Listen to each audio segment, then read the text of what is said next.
It's clear that Peacock's latest installment to the murder mystery genre, based on a true story, has captivated audiences throughout its first 2 seasons. With the series' mysterious characters and storylines, suspenseful interactions, and plenty of splattered blood, based on a true story held nothing back throughout its 2nd season. The tension throughout the 2nd season ramped up when Ava mistakenly revealed her identity as the amateur true crime influencer Murder Bunny, resulting in all of her fans to turn on her, but more importantly, the copycat killer to track her down. To begin the final episode, we are finally treated to who the copycat serial killer is, as it's Chloe Lake's sister, Paige, who we saw in the beginning of the season. Her motive for the murders was anyone profiting off her sister's murder, which would explain the murders of true crime reporters, authors, and even the duo of the Sisters in Crime podcast.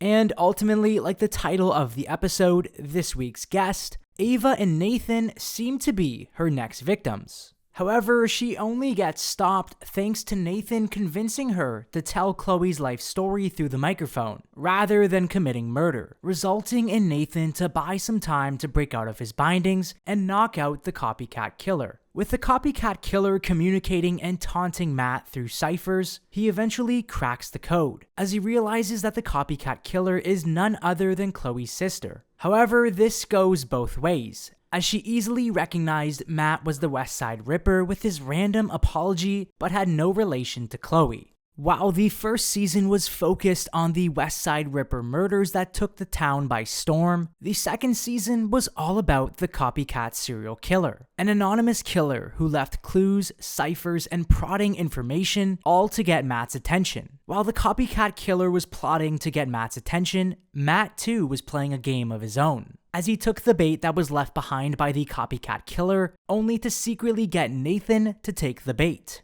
believing viewers that Matt is framing Nathan as the main suspect in the killings of his ex-wife Olivia and the Sisters in Crime duo. And while getting arrested to close out the season 2 finale, Nathan has a series of flashbacks between Matt and himself. It's here where Nathan realizes that Matt ultimately turned Nathan in to the police as a way to cover his own end, as his fingerprints, DNA, and incriminating evidence all comes back to Nathan thanks to Matt's devious calculated plan. With Nathan in handcuffs and Ava in a state of shock, all that was left was Matt and the copycat killer. However, while the police make their entrance, we discover that they're both gone, as in the very next scene, we see that Matt quickly escaped, all while he presumably abducted the copycat killer, as the episode ends with the copycat killer being tied up in a room with Matt, as he states that the two have lots to discuss. From the jungle pictured in the background and the old wood chairs and door, leaves the possibility of Matt sneaking back off to Mexico, as this is somewhere where Matt has hid before, when he vanished in the pilot episode of the 2nd season. Forgotten in all of this is Tori, who in the episode Shotgun Wedding becomes a murderer just like her newly pronounced husband.